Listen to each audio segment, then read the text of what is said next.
అందరికీ నమస్కారం. ఈరోజు 7వ తరగతి శతకసుధ పాఠ్యాంశంలో ఉన్నటువంటి శతక పద్యాల గురించి మనము తెలుసుకుందాం. అంతకంటే ముందు నా ఛానల్ని సబ్స్క్రైబ్ చేయండి, లైక్ చేయండి, నన్ను సపోర్ట్ చేయగలరని మనం చేస్తున్నాము. ఇప్పుడు ఆ పద్యాలను చూద్దాం. ఆ కొన్న కూడెయమృతము తాగుంకనిచ్చువాడే దాత ధరిత్రిన్ సోకోర్చువాడే మనుజుడు తేకువ గలవాడే వంశతిలకుడు సుమతి. మంచి పద్యం ఇది. సుమతి శతకకర్త అయినటువంటి భద్యన రాసినటువంటి పద్యం ఇది. కందపద్యం. కందపద్యం చూడడానికి చిన్నగా ఉంటుంది, కానీ లక్షణాలు మాత్రం ఎక్కువగా ఉంటాయి. అందుకే కందపద్యం పైన ఒక నానుడి కూడా ఉంది. కందము రాసిన వాడే కవి, పందిని చంపిన వాడే వేటగాడని చెప్పి. కందపద్యం రాయాలంటే చాలా గడుసు ఉండాలి అని చెప్పి మనకు ఈ లోకోక్తి కూడా ఉందన్నట్టు. ఆకొన్న కూడే అమృతము అంటే ఆకలి కొన్నప్పుడు తిన్నటువంటి అన్నము అమృతం వలె రుచికరంగా ఉంటుంది. అంతేకాదు, ఆకలి వేసినప్పుడు తిన్నటువంటి అన్నము చక్కగా జీర్ణమై శరీరానికి బాగా సత్వనిస్తుంది అని చెప్పి మనకి ఇక్కడ బద్దెన గారు వివరించడం జరిగింది. చూడండి, ఆకలి వేయకుండా మనం అన్నము తిన్నామనుకోండి, మళ్ళీ అది అరగకుండానే మళ్ళీ తిన్నామనుకోండి, అప్పుడు ఏమవుతుంది? జీర్ణం కాక పుల్లటి తేనుపులు రావడం, లేకపోతే ఇంకా సమస్యలు, ఉదర సమస్యలు అనేటటువంటివి రావడం జరుగుతుంది. దాంతో మన వాళ్ళు ఏమంటారు? దిష్టి అయింది అని చెప్పి అంటారు. కానీ అది అజీర్తి సమస్య అని చెప్పి గుర్తించాలని. ఆకలి వేసినప్పుడు తిన్నటువంటి అన్నము అమృతంలా ఉంటుంది, ఆకలి వేయకుండా తిన్నటువంటి అన్నం విషంలా మారుతుంది అన్నట్టు మనకు బద్దెన గారు వివరించడం జరిగింది. ఇక రెండవ పాదం చూడండి. తాగొంకక నిచ్చువాడే దాత ధరిత్రిన్. ధరిత్రి అంటే భూమి. ఈ భూమి లోపల తాగొంకక నిచ్చువాడు అంటే తాను దాచుకోకుండా, విసుక్కోకుండా దానం చేసేటటువంటి వాడే నిజమైన దాత అని చెప్పి మనకు వివరించడం జరిగింది. ఇక సోకోర్చువాడే మనుజుడు. మనుజుడు అంటే మనిషి. కష్టాలను ఎదుర్కొని నిలిచినటువంటి వాడే నిజమైనటువంటి మనిషి అని చెప్పాడు. కష్టాలు మనుషులకు కాకపోతే ఎవరికి వస్తాయి చెప్పండి? చాలామంది తమకు కష్టాలు కలిగాయని చెప్పి దేవుణ్ణి నిందిస్తూ ఉంటారు. మమ్మల్ని ఎందుకు పుట్టించిండో ఈ దేవుడు, ఈ భగవంతుడు మాకెందుకు ఈ కష్టాలు కలిగించాడు అని చెప్పి. కానీ దేవుణ్ణి నిందించడం తప్పు. ఎందుకంటే కష్టాలు అనేటటువంటి మనిషికి సర్వసాధారణంగా వస్తాయి. వాటిని ఎదుర్కొన్నటువంటి వాడే నిజమైనటువంటి మనిషి అని చెప్పి మనకు బద్దెన గారు తన అభిప్రాయాన్ని వ్యక్తపరచడం జరిగింది. ఇక చివరి పాదం చూడండి. తేకువ గలవాడే వంశతిలకుడు సుమతి. తేకువ గలవాడు అంటే, తేకువ అంటే ధైర్యం. ధైర్యంగా ఉండి తన యొక్క వంశాన్ని ఉద్ధరింపచేసేటటువంటి వాడే వంశోద్ధారకుడు, వాడే వంశాన్ని ఉద్ధరించేటటువంటి వాడు అని చెప్పి మనకు ఈ సుమతి శతకకర్త అయినటువంటి బద్దెన గారు వివరించడం జరిగింది. ఇక నెక్స్ట్ పద్యాన్ని చూద్దాం.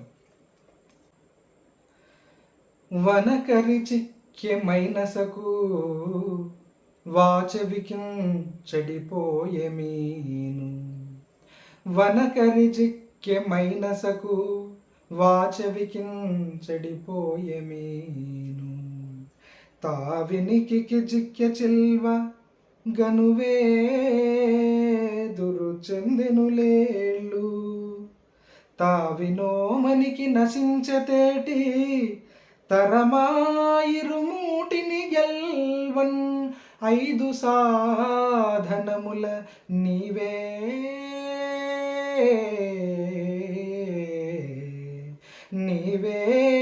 కావదగు దాశరథి కరుణాపయోనిధి.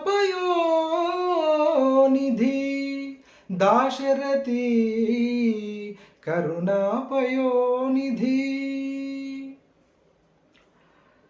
దయాసముద్రుడవగు ఓ శ్రీరామ, వనకరి చిక్కె మైనసకు. మై అంటే మేను లేదా శరీరం. ఈ శరీరానికి ఉన్నటువంటి దురదను పోగొట్టుకోవడానికి ఏనుగు చిక్కిపోతుంది. అంటే కర్రీ అంటే ఏనుగు బందీ అయిపోతుంది. మనకు గజేంద్ర మోక్షంలో పోతన గారు వివరించి చెప్పడం జరిగింది. ఏనుగు నీటి మడుగులోకి దిగినప్పుడు మొసలి పట్టుకొని తనను చంపడానికి ప్రయత్నిస్తుంది అని చెప్పి, అట్లా తన దురదను పోగొట్టుకోవడానికి ఏనుగు నీటిలోకి దిగి అది నశించిపోయేటటువంటి అవకాశం ఉంటుంది అంటున్నాడు. వాచవికిన్ చెడిపోయే మీను అంటే చేప. వాచవికిన్ చెడిపోయే మీను అంటే నాలుక యొక్క రుచికి బందీ అయిపోయి చేప నశించిపోతుంది అని చెప్పి మనకి పద్యంలో తెలియజేస్తున్నాడు. తావినికి జిక్కె చిలువ అంటే పాము. చక్కటి రాగానికి బందీ అయిపోయి పాము నశించిపోతుంది, కృషించిపోతుంది అని చెప్తున్నాడు.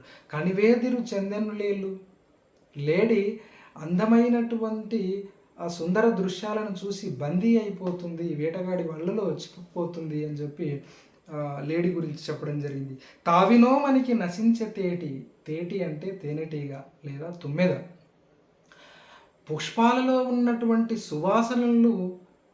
ఆ సువాసనలను గ్రోలటానికి వెళ్ళి ఆ తుమ్మెదలు పుష్పాలలో చిక్కి బందీ అయిపోతున్నాయి అని చెప్పి చెబుతున్నాడు. మరి ఈ విధంగా ఒక్కొక్క ప్రాణి ఒక్కొక్క ఇంద్రియ చపలత్వానికి లోనైపోయి నశించిపోతున్నాయి. తండ్రి, ఇరుమూటిని గెలవనైదు సాధనముల ఈ పంచేంద్రియాలను గెలవడానికి, ఈ పంచేంద్రియాలను అధిగమించడానికి నా తరము కాదు తండ్రి. ఈ పంచేంద్రియాల వల్ల నాలో కలిగేటటువంటి అరిషడ్వర్గాలైన కామ, క్రోధ, లోభ, మదమాత్సర్యాలను నా నుండి దూరం చేసి నువ్వే నన్ను కాపాడాలి తండ్రి అంటూ కంచల్ర గోపన్న గారు దాశరథి శతకంలో చక్కగా వివరించడం జరిగింది. ఇక 3వ పద్యాన్ని చూద్దాం. లోకమందెవడైన లోభిమానగుడున్న భిక్షమర్తికి చేత పెట్టలేడు. తాను బెట్టకయున్న తగువు పుట్టదు కానీ వరులు బెట్టగా చూచి ఓర్వలేడు. దాత దగ్గర చేరి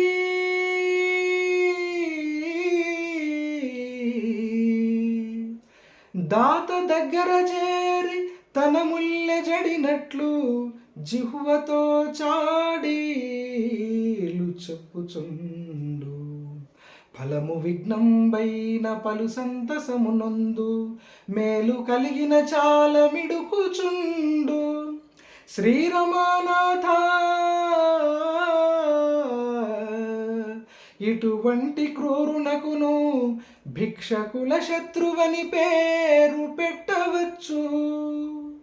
భూషణ వికాస శ్రీధర్మపుర నివాస దుష్ట సంహార నరసింహ దురిత దూర.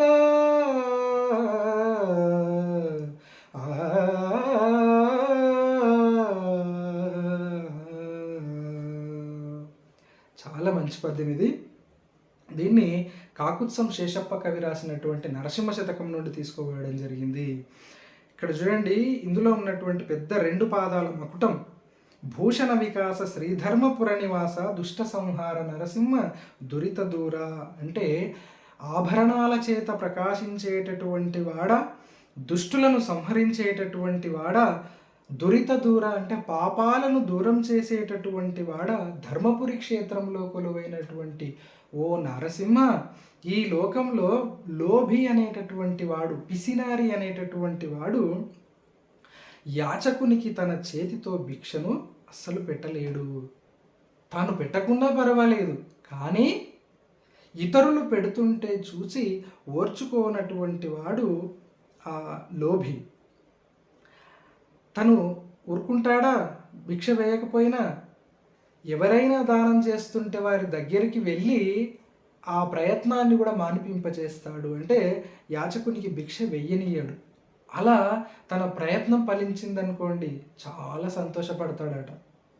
మరి ఒకవేళ అలా తన ప్రయత్నం ఫలించకుండా అతనికి మేలు జరిగితే, ఆ యాచకునికి మేలు జరిగితే తాను మిడుకుచుండు అంటే బాధపడతాడట. అందుకే ఇలాంటి వాడికి ఓ శ్రీ రమానాథ, రమ అంటే లక్ష్మీదేవి, రమానాథ అంటే లక్ష్మీదేవి భర్త అయినటువంటి శ్రీ మహావిష్ణువు.